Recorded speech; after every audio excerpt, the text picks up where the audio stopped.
Ó, pessoal, uma coisa, tá? Vocês têm que entender sobre a codificação, tá? Então existem 3 sistemas que são utilizados para a codificação.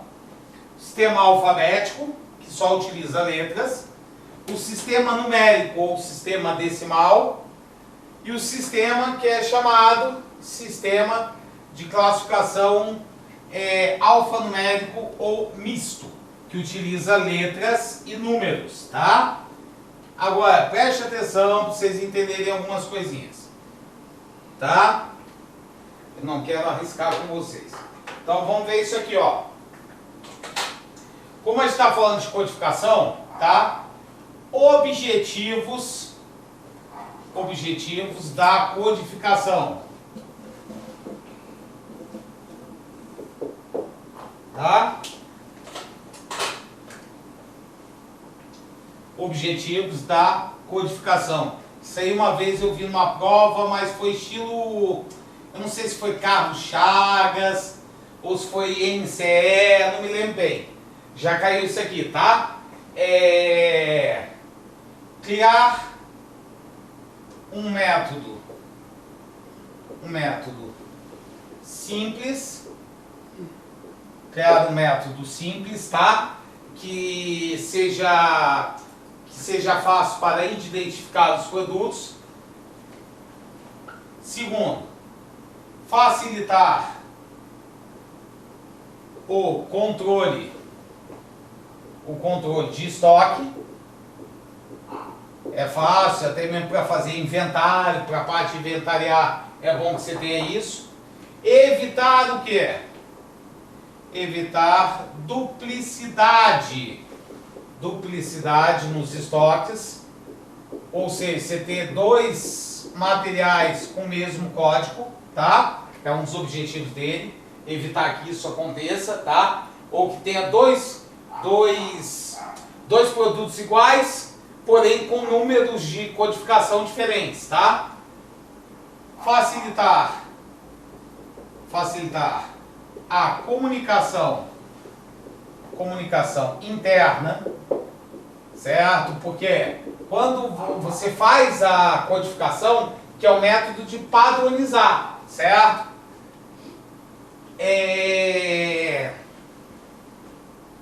Facilita a gestão de compras, como eu tinha falado isso para vocês antes, tá? Tinha até colocado quando eu coloquei o conceito. E por final,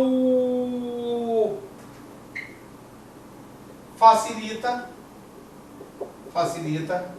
a padronização de serviço, certo? Tá? Então essas são as vantagens que você tem, certo? Os objetivos da codificação. Então, criar um método simples,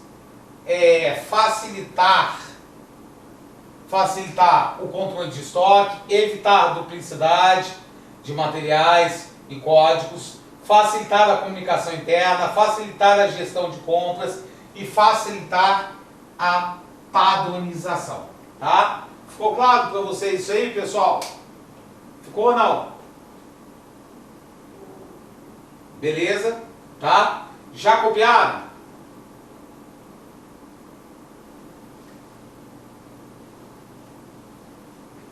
Como eu tinha falado para vocês, nós trabalhamos com 3 métodos, tá? Então vamos lá, ó.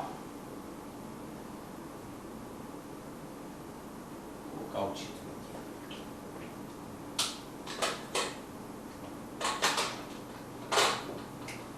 Métodos de codificação. Tá? O primeiro método de codificação que nós vamos trabalhar é o método numérico sequencial. Tá? Método numérico sequencial.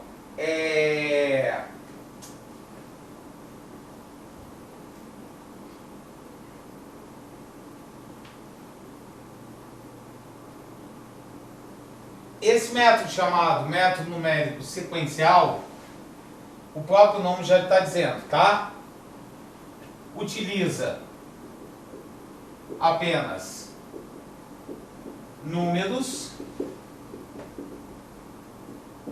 que são atribuídos de acordo com a ordem de entrada, tá? Ele é um método considerado simples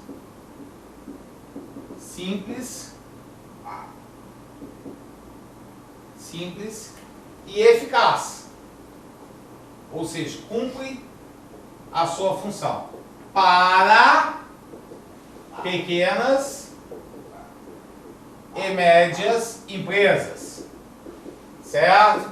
Ele não é aconselhado para empresas de grande porte, tá? Ficou claro o método numérico sequencial? Com certeza, Cris. Ficou claro para vocês?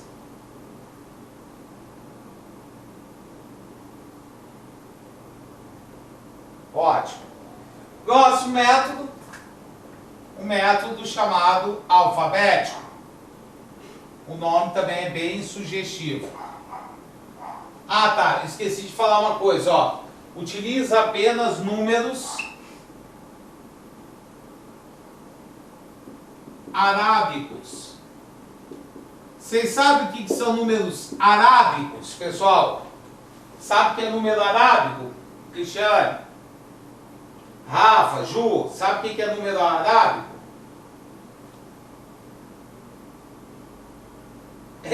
São os números normais, é porque todo mundo fala algarismos romanos, aí quando ele fala algarismo arábico, a pessoa não sabe.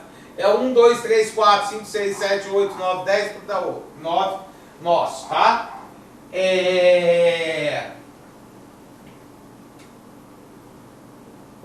Utiliza, tá, o alfabético apenas letras e é considerado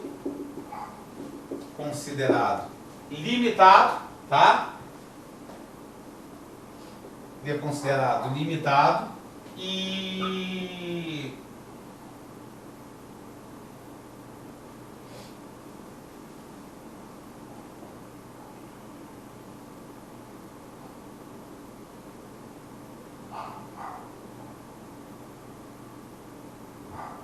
tá? Então ele é limitado em relação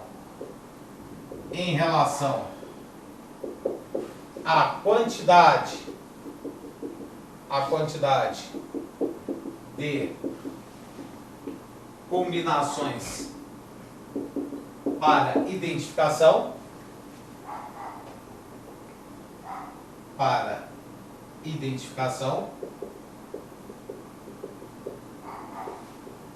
e em desuso. Vocês sabem o principal motivo que causou o desuso desse método, sabe qual foi? Foi simplesmente porque tem equipamentos que não aceitam codificações na forma apenas de letra. Alfanumérico aceita, mas só letras não, tá? Então a própria limitação de alguns equipamentos impede que esse sistema continue sendo utilizado.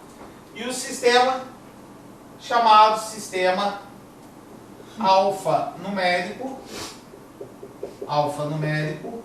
também conhecido como misto, tá? Então o próprio nome também já diz tudo sobre ele. Ele utiliza letras e números, tá?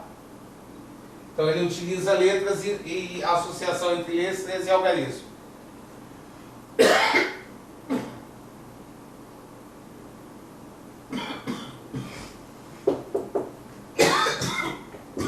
É o método mais utilizado no Brasil, tá? Isso é tipo questão, por exemplo, do CESP. Então ele é o método mais utilizado no Brasil, o método chamado alfanumérico, tá? Então o numérico sequencial, ele é bom para pequenas e médias empresas. Mas quando trabalha com grandes empresas, só a representação por número é complicado.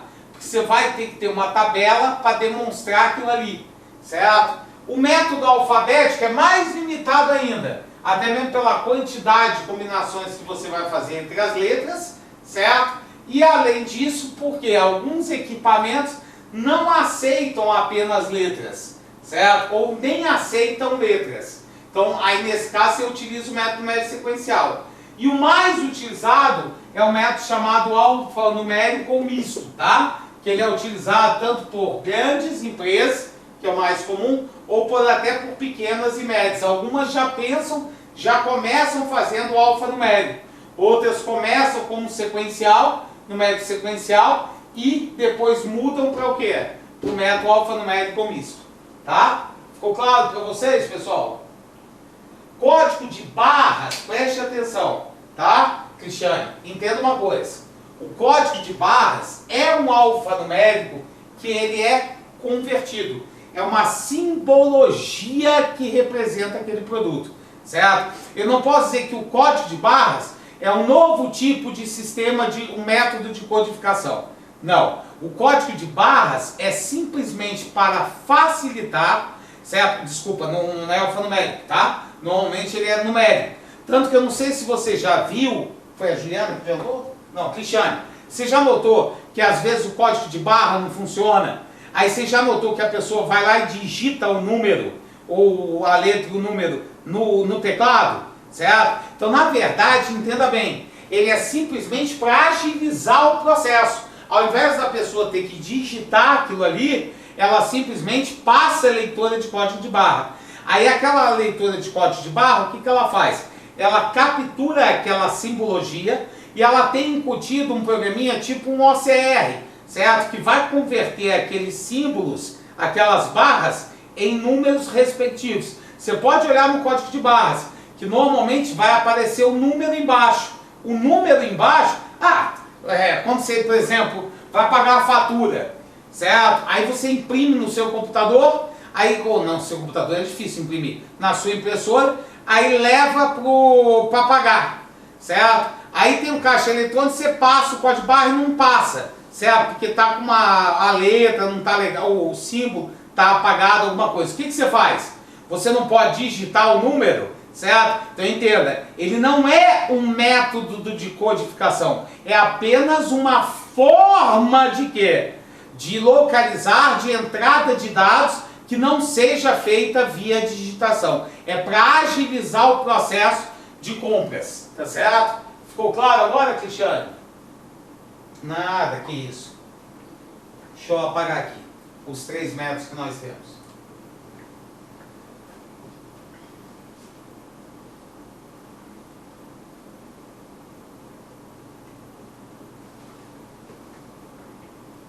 Agora, ó, vamos cair em termos de administração pública, tá?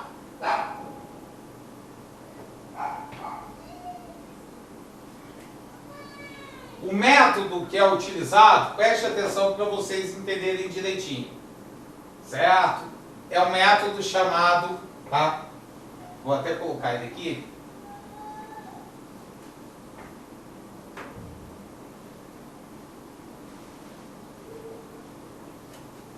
Com esse nome aqui, ó. FSC, certo? Federal Sub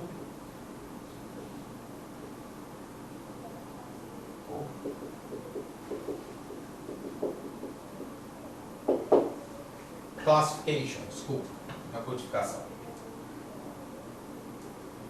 Classification.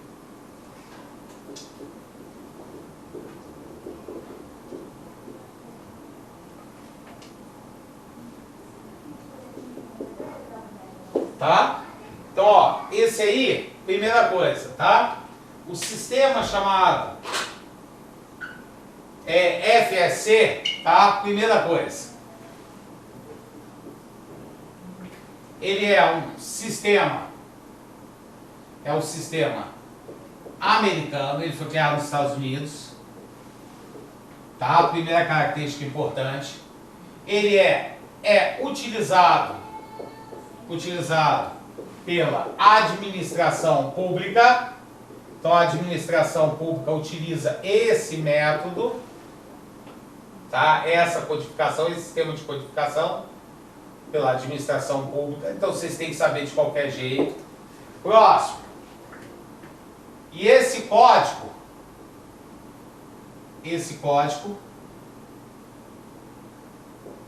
é formado por 11 dígitos, tá? Então preste atenção para você entender. Existe uma, como é que se fala? Uma divisão.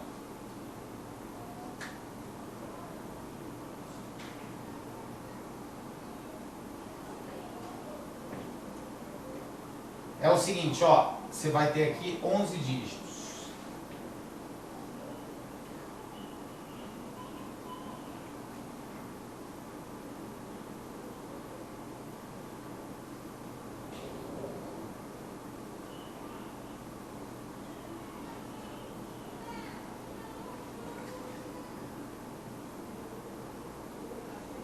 Tá?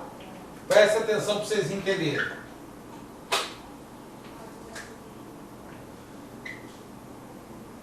Ele tem os 6 primeiros dígitos.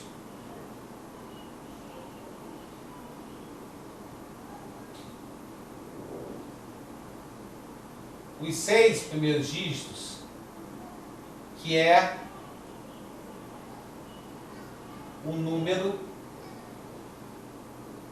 de classe, certo? Então, os 6 primeiros dígitos representam o grupo de classe, certo?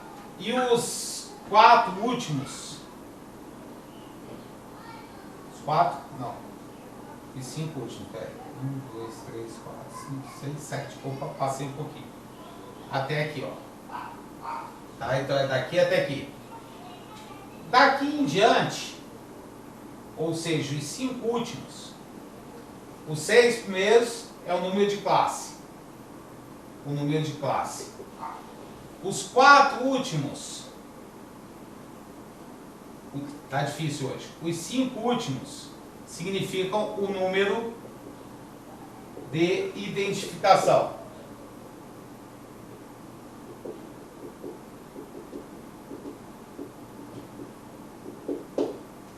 Tá? O número de identificação.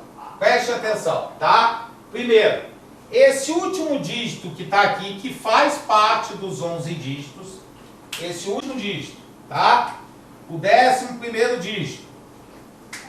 Vou até numerá-los aqui para vocês entenderem direitinho. Então aqui nós temos o primeiro dígito, o segundo dígito, o terceiro dígito, o quarto dígito, quinto dígito, tá? Quinto dígito. E o sexto dígito, tá? Depois, nós temos o 7º, o 8º, o 9º e o 10º dígito e o 11º dígito, tá? Então vamos lá para a gente entender direitinho isso aqui. Então, ó, o número de classe é formado por 6 dígitos e o número de identificação é formado por 5 dígitos. Esse último dígito, o 11º dígito, tá? O 11º dígito,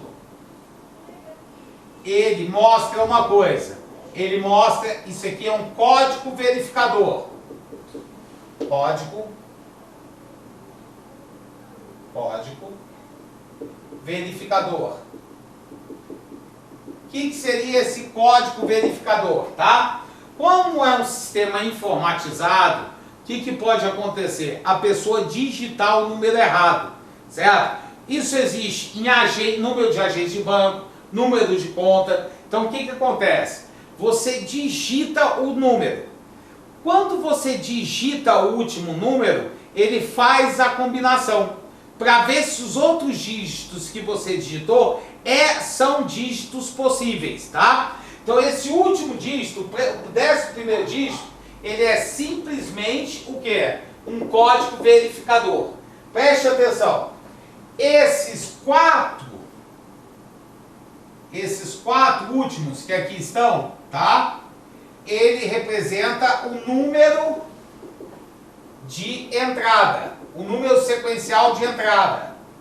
O que quer dizer isso? O primeiro chegou 001, certo? O segundo chegou 002 e assim por diante, tá?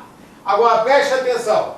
Nesses 6 primeiros dígitos, tá? Você tem os dois primeiros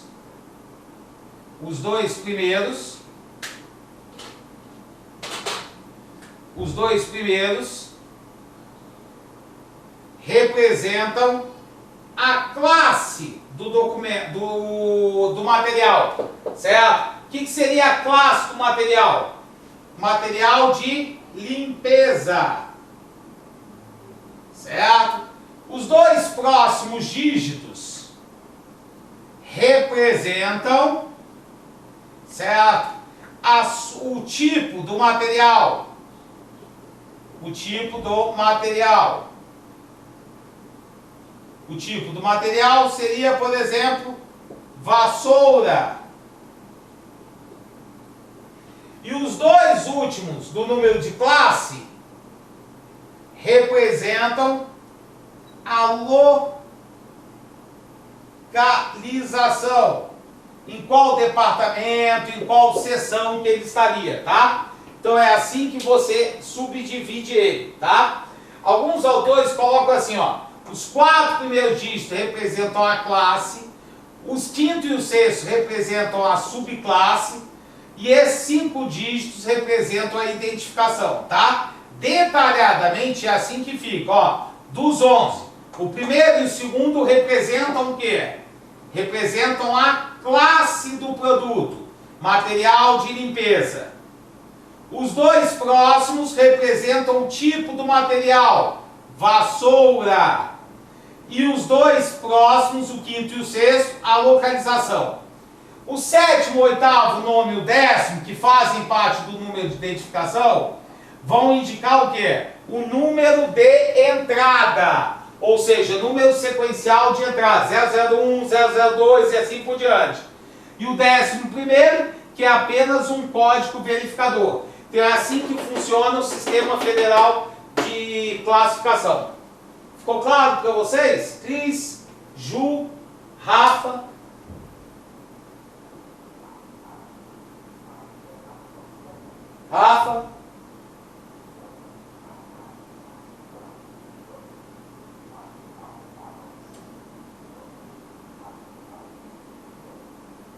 Tranquilo? Do 7º ao 10º, é o número de entrada. O que seria esse número de entrada? O primeiro que entra, Rafa, 001. O segundo que entra, 002. O terceiro que entra, 003, 004. É o número sequencial de entrada. Entendeu agora, Rafael?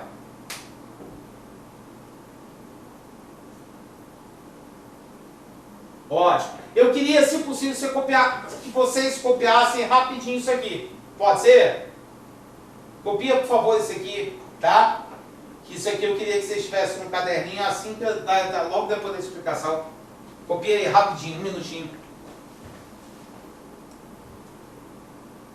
Ó, não sei se vocês já ouviram falar nisso aqui, ó.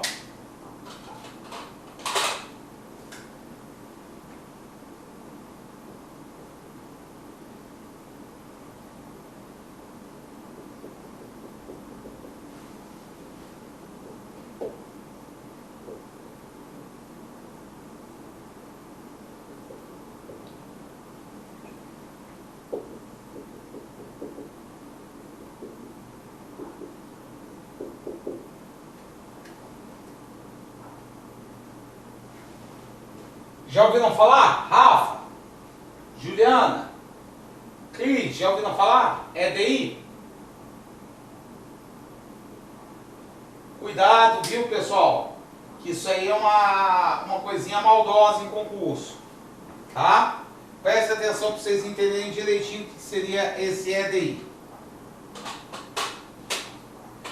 EDI, pessoal, a tradução significa intercâmbio eletrônico de dados, tá? Isso significa a tradução. Então, ó, é a transmissão eletrônica, tá? É a transmissão de dados estruturados, que é o que a gente chama de informação, tá? Informações, dados estruturados são informações, tá? Entre empresas, por meio eletrônico.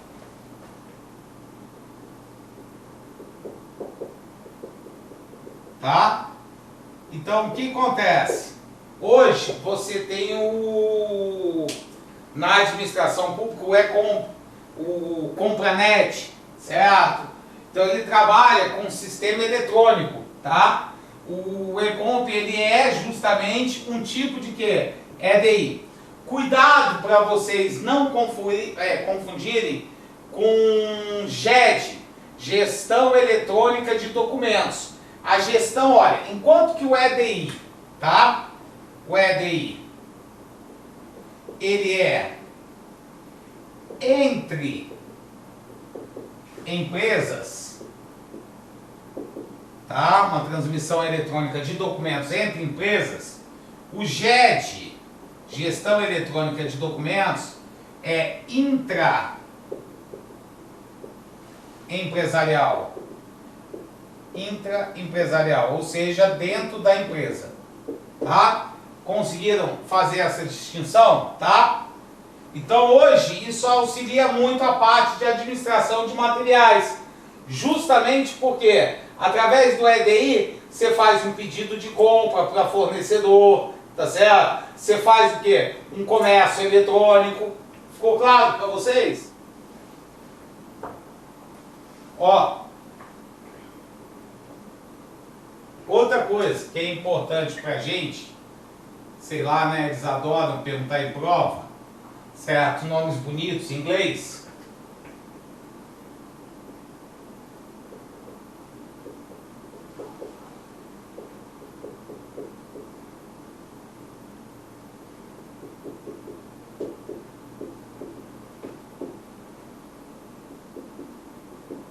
Outro nome bonito, certo? Customer Relationship Manager. Minha pronúncia é péssima, tá? Eu sei escrever, mas falar não é o meu grande forte, como vocês podem notar. Certo? Então, Customer Relationship, certo? Gestão de relacionamento com o cliente, tá? Gestão de relacionamento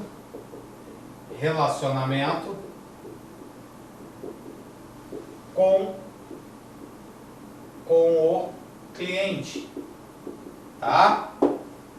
Olha só, o que é isso? Ele é um sistema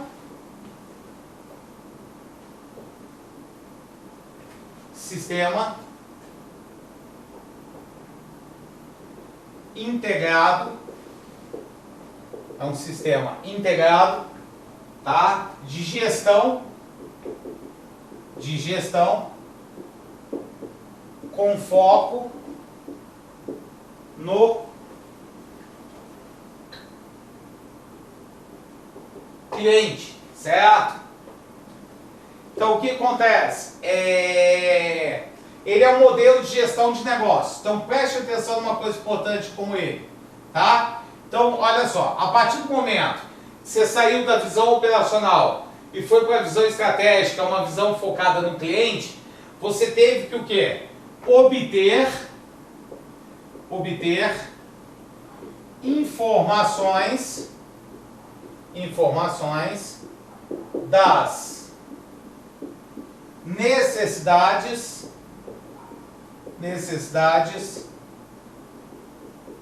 dos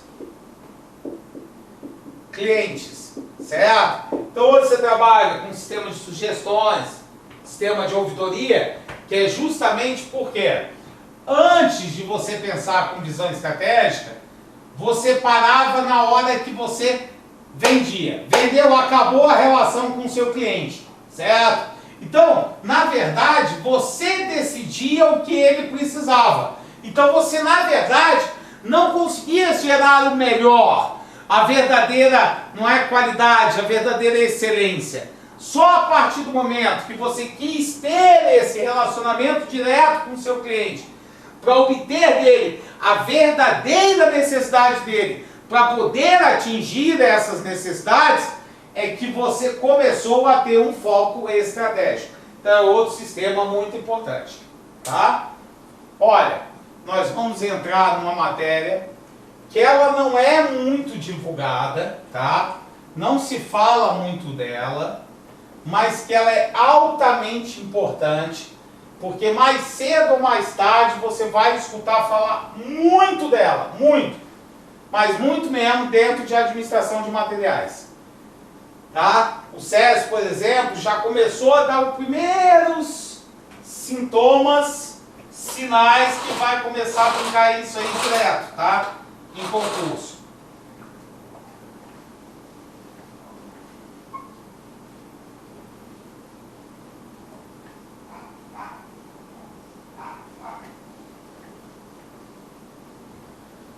Não sei se vocês já estudaram esse tópico com bastante afinco, como deveriam.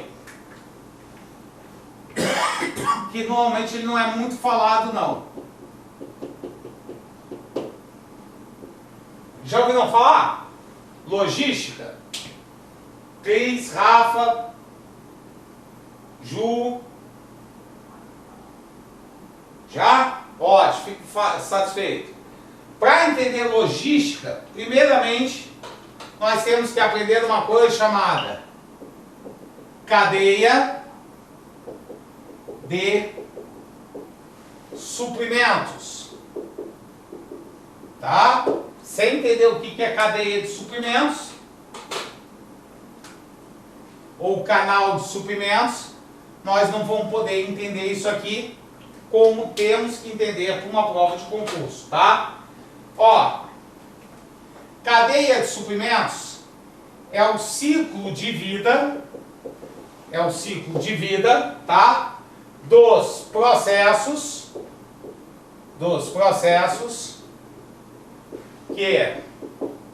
que compreendem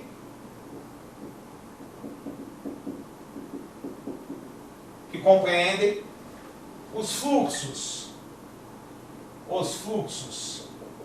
físicos,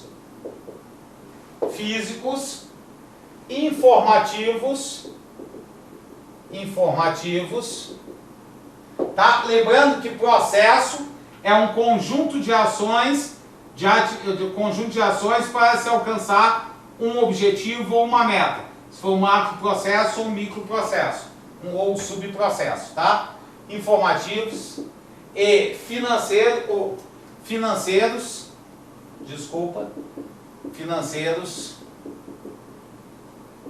e de conhecimento,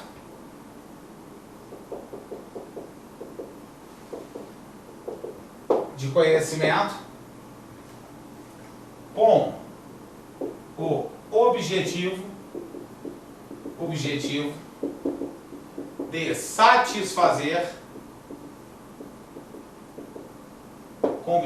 de satisfazer os requisitos do consumidor.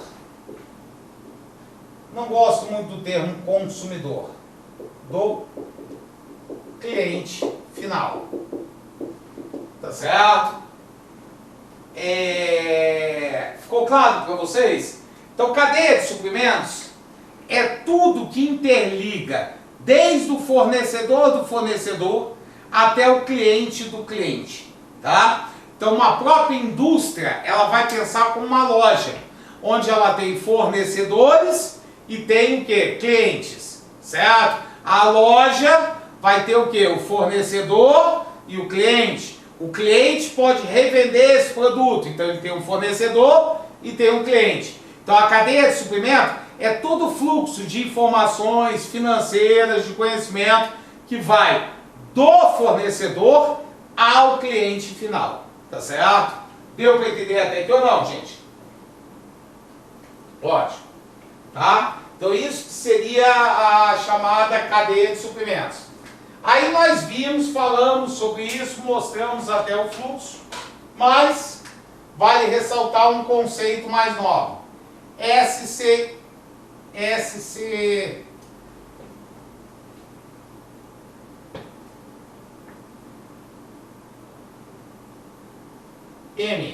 O famoso Supply Chain Management.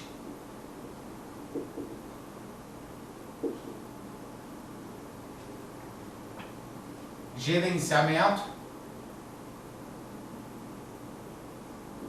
da cadeia de suprimentos, tá? Então, olha só, a cadeia de suprimentos, a gente acabou de ver que é um fluxo de processos, tá? O gerenciamento dessa cadeia de suprimentos é justamente a forma de planejar, certo? Controlar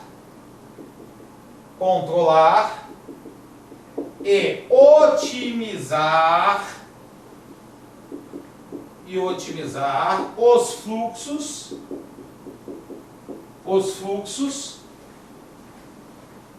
de bens,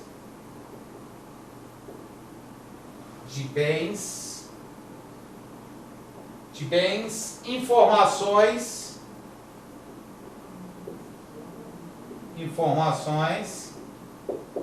e recursos do fornecedor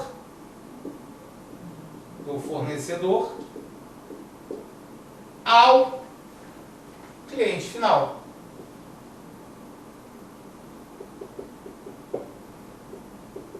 Certo? Então preste atenção.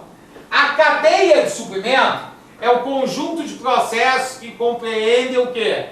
Os fluxos, certo? De informações, de bens, do fornecedor ao cliente final.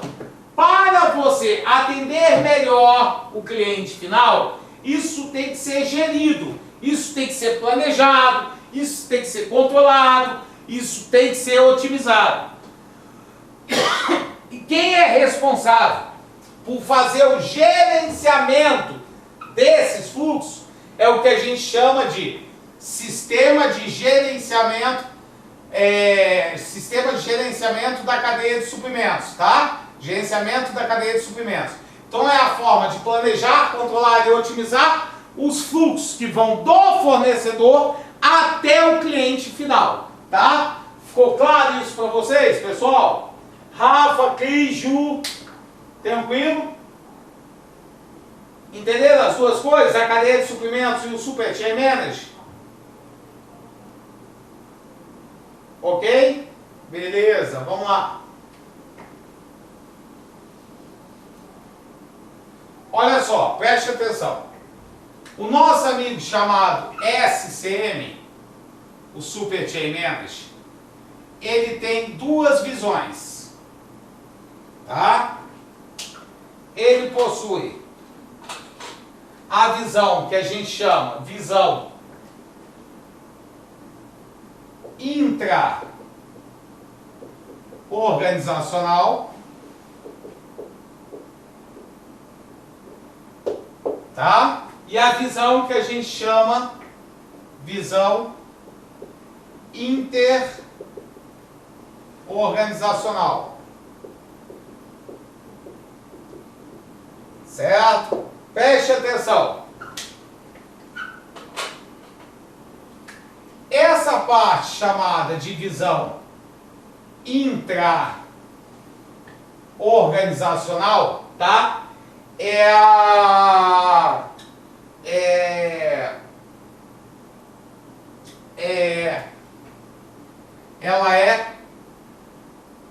é responsável pelos fluxos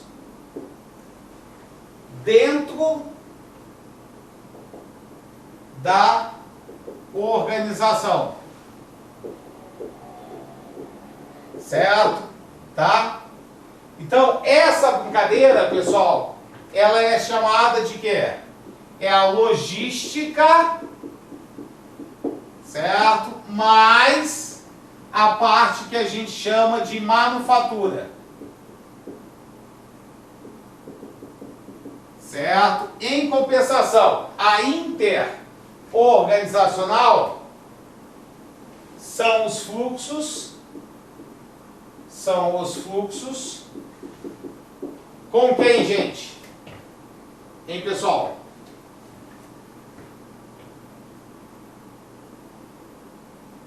Com os fornecedores, que aqui a gente prefere chamar um nome melhor, mais bonitinho. São os parceiros. Certo? Com os parceiros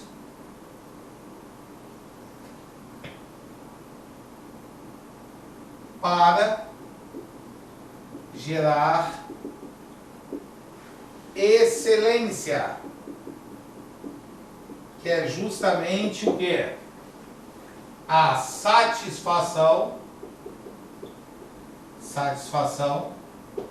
com o cliente final. Tá?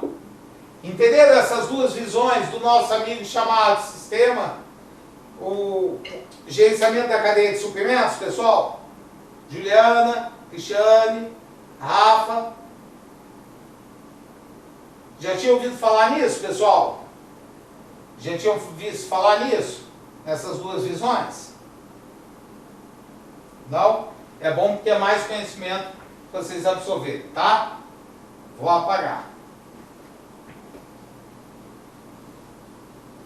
Vamos lá, ó. Agora, nós vamos justamente ver o que a gente chama de logística, tá? Então, olha, o que seria a nossa amiga chamada logística? É a parte do sistema do gerenciamento da cadeia de suprimentos, que planeja, certo? Implementa e controla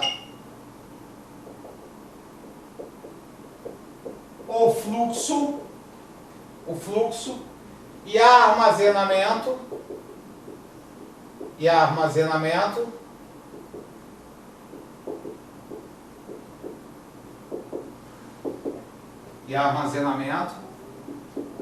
efetivo, no sentido de eficácia, mas eficiência, de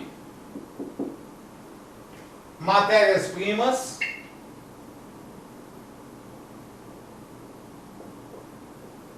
ou seja, se está faltando material, de quem é a responsabilidade? Da logística, tá?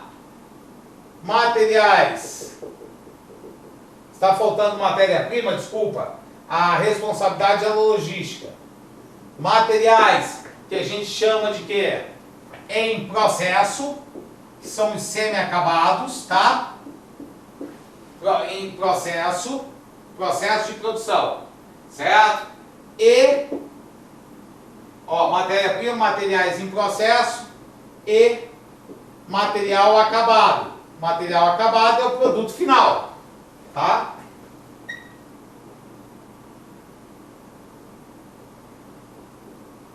Tá? Tudo bem até aqui ou não? Da origem, ou seja, do fornecedor até, certo? O ponto de consumo, ou seja, o departamento, a seção que vai utilizar.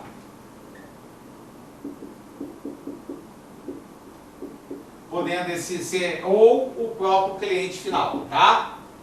Ficou claro isso aí para vocês? O que é logística, pessoal? Ficou? Tá, por que o nome é logística, pessoal? Por que o nome é logística?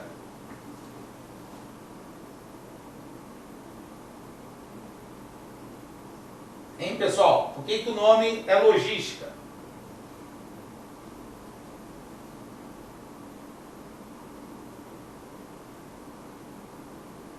Não.